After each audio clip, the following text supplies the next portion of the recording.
Want to prevent this problem from happening? Problem number 5, nylon gear getting wrecked inside of the motor. You can have a problem with the nylon gear inside the motor. The fact is, nylon is not as strong as metal, and eventually, even though it's an helical gear, you know, so there's more contact area, if you are riding on the wrong gear or too much effort in your riding, you're gonna have the motor rotor, which is this part here, the center part, stripping, damaging, wrecking the nylon gears. So you're gonna be opening the motor to replace the nylon gear.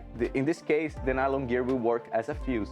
So if you want to prevent the nylon gear from getting damaged, use the gears of your bike. Don't save gears, shift gears, and you prevent opening the motor to replace the nylon gear. Usually, normally, you have to replace the nylon gear of a BBS HD.